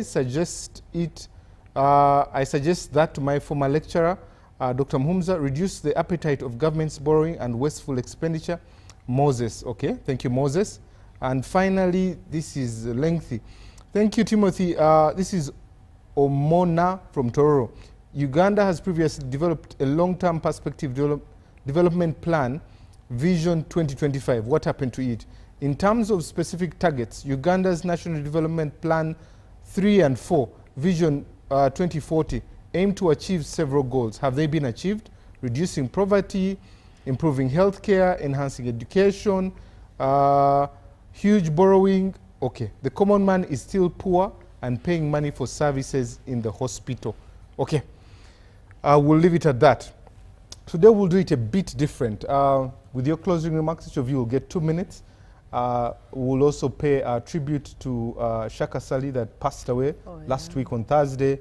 Very sad for a legend in the media fraternity that really rose a flag where he was. A tribute and your parting shots. I'll start with Professor, Dr. Mhumza, Honorable Chivumbi, Julius, and finally the Honorable Minister. Yes, thank you, Timothy.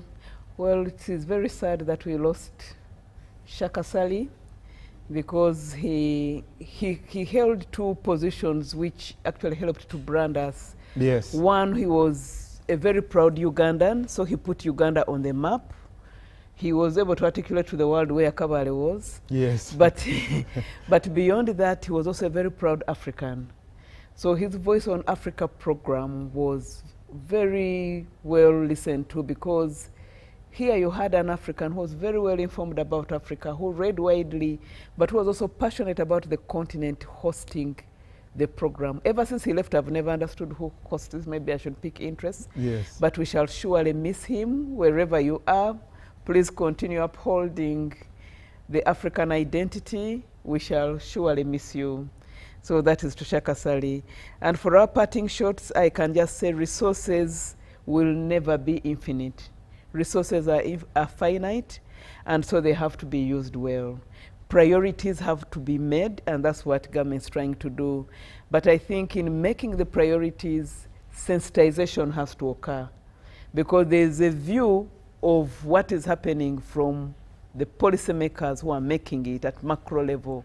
There is also a view of the micro level, and if the view of them at micro level is not changing year in, year out, people are poor, they feel they are getting poorer, they feel they are unable to meet their needs on a daily, they feel they are more falling into the poverty trap, their businesses are closing. That's how populations become disgruntled. They feel there's a lot of inequality, and sometimes that's how insecurity is built and a lot of stress. So I think we need to know that resources are not infinite, they are limited, But even as we prioritize, it is important that we inform the populations what we are doing. And I believe that's why ministries of information and national guidance do exist. Let everybody come in and appreciate what is being done. But without information, people are not going to appreciate what's being done. They'll just feel people are eating money, and that is it. Thank you very much. Dr. Muhumuza. Well, Shaka Shari is still speaking to us in depth. Yes. The discussions we have had here, if what I was reading on social media is true, where he said, guys, just burn me here and take the ash back to Africa. You imagine if we were moving his whole body, the cost would be so big. Eh? Yeah. Just taking around the ash is going to, frugality really, that even in death, the man is still speaking the realities of, can we be frugal and realistic? I am dead. You guys, why do you have to bother spend millions of your shillings to bring me down, you don't know where, and all sorts of things? That he gives you an opportunity. So let's be realistic, and he scratched a lot of realities. The interviews he had, you'd really see him addressing the real issues. He carried our banner out there, and we really want to live up to the mark that anybody who reads about him in history will remember the man came from Uganda. And that Uganda they will be referring to will be a country that people will say, yes, I can hear it, it produces the products, and it's there. But talking about children dropping out of school, we have been doing studies on with pediatricians really. And the pediatricians will tell you if a child is not well taken care of in the first 1,000 days, including the ones they are in the womb, that brain is lost. So we are here investing in children 6 years and above who lost it at before birth. We must pick interest. And today I was talking to a journalist who was saying, these people died in Kampala floods. Shouldn't somebody go home? I'm like, but women are dying every other day, children are dying every other day. Why just wait for these 11 who died in the floods? Yes, they died, but can we get serious on every issue? And then make sure our budgets are going to the real thing that touch the population. As you said, Ugandans may not feel the budget in their pockets, but sometimes I cherish the budget that goes to security. For all their other reservations, you may walk without money in your pocket, but thank God you are walking. Because somebody spent a sleepless night to knock out that criminal. That's another message we want to give the people, that the men in uniform, the women in uniform, for all other purposes you may have about them, 98% of them, or possibly even more, are making sure me and you walk and do what we're supposed to do. It may not work out, but they have done their part. When I drive through northern Uganda in the night and remember what I did 20 years ago, it was convoys. Today you can get to anywhere, anytime. So something is happening. Your coffee stays with you. Some people, coffee is being stolen. Let's broaden the conversation, but let's see that we put money where people can feel it, ultimately. The silver lining. Honorable Chivumbi, on Shaka and your parting shots. Of course, we grew up listening to Voice of America, and you'd wait for the gentleman from Cavalry. And it's sad that life is sometimes we have to give way. And we thank him for the good things he's been able to do. Let him rest in eternal peace. The professor here, Madam, touched something very critical. We may do all these other things. Professor here said he works freely without money. But with us not carefully spending good money, have Ugandans access quality, affordable education. And that to afford a good education for your children, you've got to either sell your land or your property, or if you're a civil servant, you've got to find a way of stealing money. You know, this reality we never discuss. No, if you are, you can find a way. You have to find a way of making good of it. Two, we all fall sick.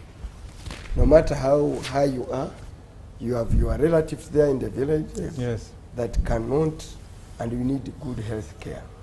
Every single day, I look at capitation grant. and we are still at 1,700. It's 17,000. No, it's not 20, I think.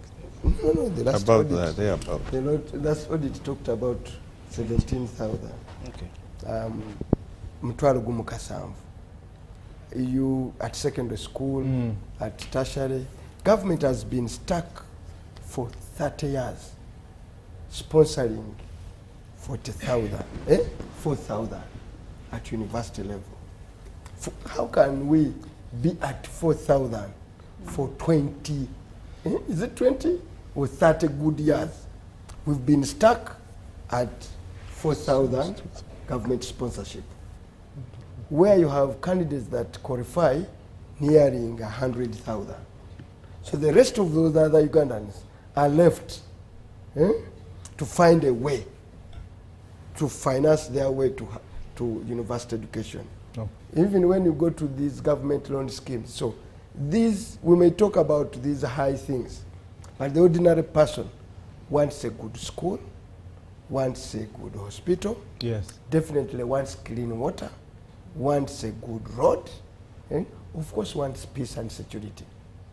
The rest they can find good enough.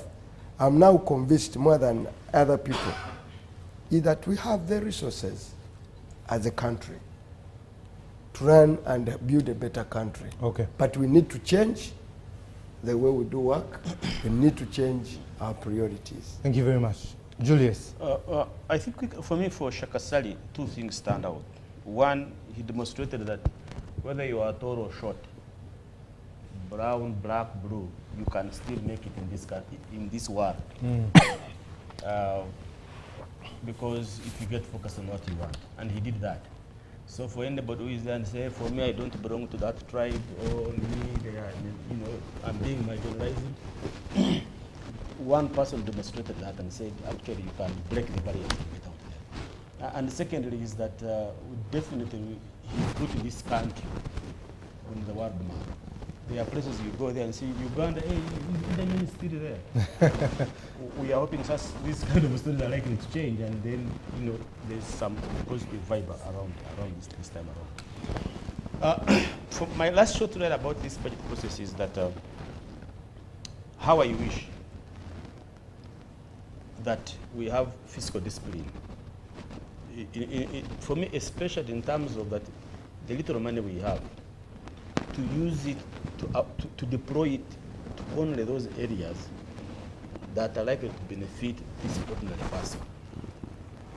In this era, we shouldn't be saying that we don't have drugs in hospitals, or to say that we don't have teachers with textbooks, or some water points are not working, not functioning. These are the basics that we need before even we begin to think of SGR and everything else. These are basics that we need. Yes. And I really want that the concept of saying some for all for these small basics should really be not be used at all. And I'm hoping that the ministry really, I know these are hard times, but just if you could just focus there to ensure that the basics needs are done for this country, I think then we can see where we can start from. Thank you very much, Julius. Lastly, Honorable Minister. Thank you very much. First of all, no Shakasali. It was sad that he passed on, but he lived his life and left a good legacy. When we were young, Shakasali inspired a number of us. I remember, first of all, I'm a Muchiga, and Shakasali was my OB. We all went to Kegezu College of Butovere. I remember one time he came and he was asked two questions. You are from here. How did you come to know all these people you know in the world? And his reply was, when you want people, you look for them. Then the question too was, you are in America, you have money. There is money in America. He said, no. Yes, it is true in America we earn, but we earn to meet our bills. The only money we have is for meeting our bills. Those two at that time stood for me, and I will always remember him for that. Now I come to my final comments. One, defense and security budget. Actually, I want to agree with Dr. Muhumuza. If we had the money, we would even double it. Because whatever we see, whatever we do, whatever we talk about is anchored on security. There is nothing that can take place here when the country is in chaos. And we want to applaud His Excellency the President and all the men and women in uniform for ensuring that we are safe as a country. Actually, the narrative about Amin is changing. When we travel now, they ask you, where do you come from, Uganda? They will say, hey, you have a very strong president in the name of Museveni.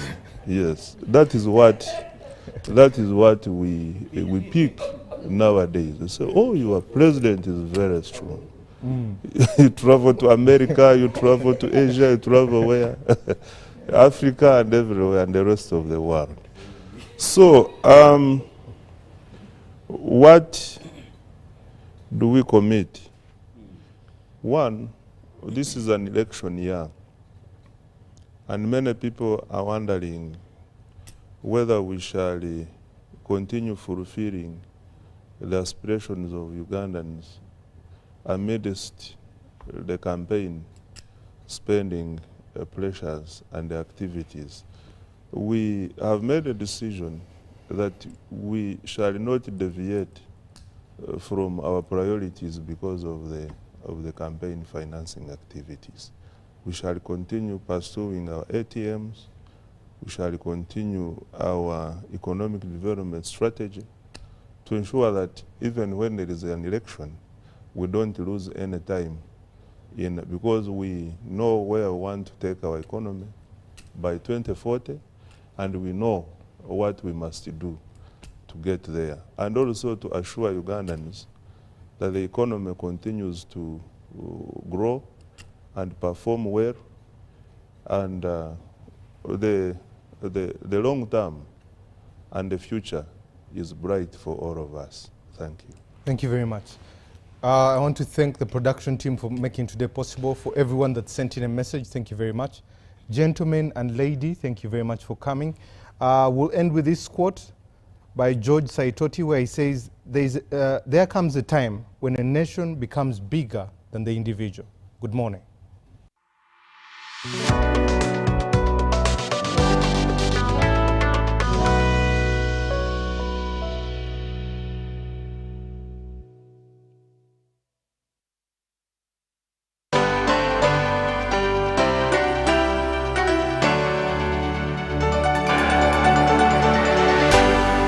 UBC, inspiring Uganda. Directors of supply companies and an individual involved in the embezzlement of public funds for the purchase of food products by the Ukrainian